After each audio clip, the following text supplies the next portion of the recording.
আসসালামু আলাইকুম। সংবাদে আপনাদের সবাইকে স্বাগত জানাচ্ছি। আমি ফিরোজ তোহা। শুরুতেই সংবাদ শিরোনাম। বাংলাদেশের সর্বশেষ গুরুত্বপূর্ণ আপডেট সংবাদে আপনাকে স্বাগত। শুরুতেই সংবাদ শিরোনাম, পরে বিস্তারিত। শুরুতেই জানাব, এসকে সুরের 3 লকারে মিলল বিপুল পরিমাণ ইউরো, ডলার এবং স্বর্ণ। বাংলাদেশ ব্যাংকের সাবেক ডেপুটি গভর্নর শীতাংশু কুমার সুর চৌধুরী ওরফে এসকে সুরের 3টি লকার থেকে বিপুল পরিমাণ বিদেশি মুদ্রাসহ স্বর্ণ পেয়েছে দুর্নীতি দমন কমিশন দুদক। রোববার 26শে জানুয়ারি রাতে তার 3টি লকার খুলতে সক্ষম হয় দুদকের 7 সদস্যের প্রতিনিধি দল। লকারগুলো থেকে 55,000 ইউরো ছাড়াও 1,69,300 ডলার এবং বিপুল পরিমাণ স্বর্ণ উদ্ধার করা হয়েছে। এরপর জানাব, ভারতীয়দের বর্বরতা, সীমান্তে ঢুকে বাংলাদেশিকে কুপিয়ে হত্যা। সীমান্তে আবারও বর্বরতার পরিচয় দিয়েছে ভারতীয়রা। এবার মৌলভীবাজারের কুলাউড়া সীমান্তে ঢুকে এক বাংলাদেশি যুবককে এলোপাতাড়ি কুপিয়ে হত্যা করেছে ভারতীয় কয়েকজন নাগরিক। আজ রোববার দুপুরে কুলাউড়া কর্মধা ইউনিয়নের 10 টেকি নতুন বস্তি এওলাছড়া এলাকায় এই ঘটনা ঘটে। নিহত বাংলাদেশি নাগরিকের নাম আহাদ আলী, বয়স 34। তিনি কুলাউড়ার কর্মধা ইউনিয়নের এলাকার ইউনুস আলীর ছেলে। এদিকে অস্বাভাবিকভাবে বাড়ানো হচ্ছে সৌদি আরবের বিমানের টিকিট। নেপথ্যে সিন্ডিকেটের কারণে জিম্মি সৌদি আরবে যাতায়াতের বিমান টিকিট। শুধু যার জন্যই গুনতে হচ্ছে প্রায় 2 লক্ষ টাকা। অথচ কিছুদিন আগেও যাওয়া আসার টিকিটের খরচ ছিল মাত্র 40 থেকে 80 হাজার টাকা। কিন্তু সেই টিকিটের পরিমাণ এখন 2 লক্ষ টাকা নির্ধারণ করেছে ট্রাভেল এজেন্টদের সংগঠন অ্যাটাবের দাবি। ভুয়া যাত্রী দেখিয়ে কৃত্রিম সংকট তৈরি করে অস্বাভাবিকভাবে বাড়ানো হচ্ছে টিকিটের দাম। এবারে জানাবো, নির্বাচন বিলম্বিত করার কোনো সুযোগ নেই বললেন আমির খসরু। জাতীয় নির্বাচন ছাড়া অন্য কোনো পথ খুঁজতে গেলে জনমনের সন্দেহের উদ্বেগ বাড়বে বলে মন্তব্য করেছেন বিএনপির স্থায়ী কমিটির সদস্য আমির খসরু মাহমুদ চৌধুরী। আজ জাতীয় প্রেস ক্লাবে আব্দুস সালাম হলে ন্যাশনাল পিপলস পার্টি এনপিপি কর্তৃক বহুদলীয় গণতন্ত্র ও স্বাধীন সার্বভৌমত্ব রাষ্ট্র প্রতিষ্ঠায় শহীদ প্রেসিডেন্ট জিয়াউর রহমানের ভূমিকা শীর্ষক আলোচনা সভায় তিনি এসব কথা বলেন।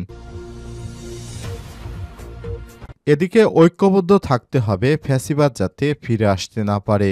অন্তর্বর্তীকালীন সরকারের গৃহায়ন এবং গণপূর্ত মন্ত্রণালয় ও শিল্প মন্ত্রণালয়ের উপদেষ্টা আদিলুর রহমান খান বলেছেন, 5ই আগস্টের সমস্ত শক্তি ঐক্যবদ্ধ থাকতে হবে যেন ফ্যাসিবাদ ফিরে আসতে না পারে। এখন সবচেয়ে বড় কাজ হচ্ছে জুলাইয়ের গণহত্যাকারী ও অপরাধীদের বিচার করা।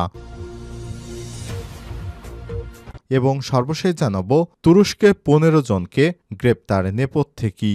চলতি সপ্তাহে তুরস্কের বলু পাহাড়ি এলাকায় স্কাই রিসোর্টে অগ্নিকাণ্ডের ঘটনায় 78 জন নিহতের ঘটনায় 15 জনকে গ্রেপ্তার করা হয়েছে।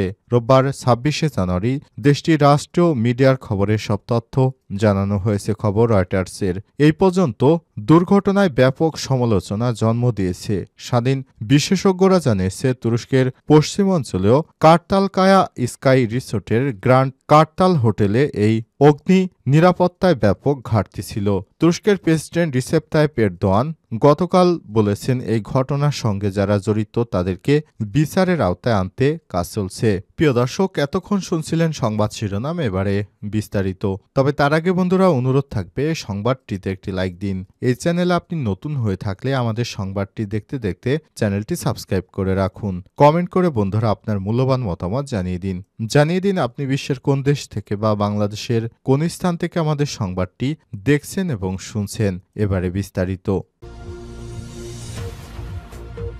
এসকে সুরের 3 লকারে মিলল বিপুল পরিমাণ ইউরো, ডলার ও স্বর্ণ। বাংলাদেশ ব্যাংকের সাবেক ডেপুটি গভর্নর শীতাংশু কুমার সুর চৌধুরী ওরফে এসকে সুরের 3টি লকার থেকে বিপুল পরিমাণ বৈদেশিক মুদ্রা, স্বর্ণালঙ্কার এবং ডলার ও পাউন্ড সহ বিদেশি কোটি কোটি মুদ্রা পাওয়া গেছে। আজ রোববার 26শে জানুয়ারি রাতে 3টি লকার খুলতে সক্ষম হয় দুদকের 7 সদস্যের প্রতিনিধি দল।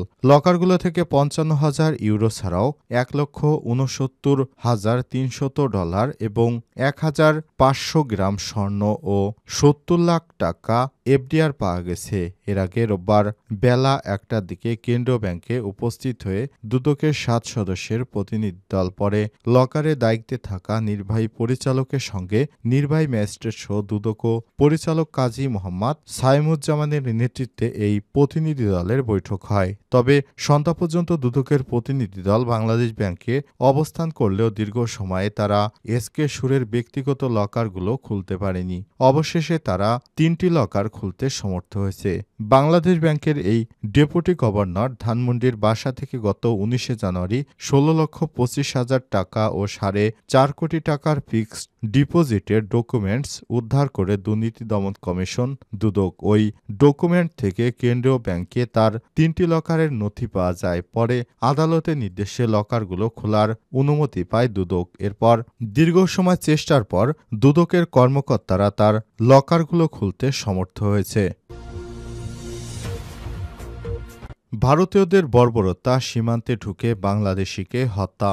সীমান্তে আবারও বর্বরতা পরিচয় দিয়েছে ভারতীয়রা। এবার মৌলভীবাজারের কুলাউড়া সীমান্তে ঢুকে এক বাংলাদেশি যুবককে এলোপাতাড়ি কুপিয়ে হত্যা করেছে ভারতীয় কয়েকজন নাগরিক। রোববার দুপুরে কুলাউড়ার কর্মধা ইউনিয়নের ১০ টেকি নতুন বস্তি এলাকায় এই দুর্ঘটনা ঘটে। নিহত বাংলাদেশি নাগরিকের নাম আহাদ আলী ৩৪। তিনি কুলাউড়ার কর্মধা ইউনিয়নের ওলছড়ি বস্তি এলাকার ইউনুস আলীর ছেলে। পুলিশ ও স্থানীয় সূত্র থেকে জানা গেছে, রোববার দুপুরে জায়গা সংক্রান্ত বিষয়ে ভারতীয় কয়েকজনের সঙ্গে কথা কাটাকাটি হয় বাংলাদেশি নাগরিক আহাদ আলীর। এক পর্যায়ে ভারতীয় নাগরিক হায়দার আলী ও তার সহযোগীরা আন্তর্জাতিক সীমানা রেখার ১৮৩ এর ৩৪S এর ৫ গজ ভেতরে ঢুকে আহাদ আলীকে এলোপাতাড়ি কুপিয়ে আহত করে পালিয়ে যায়। পরে গুরুতর আহত অবস্থায় তাকে উদ্ধার করে স্থানীয় কুলাউড়া উপজেলা স্বাস্থ্য কমপ্লেক্সে নিয়ে যান। সেখানে অবস্থার অবনতি হলে সিলেট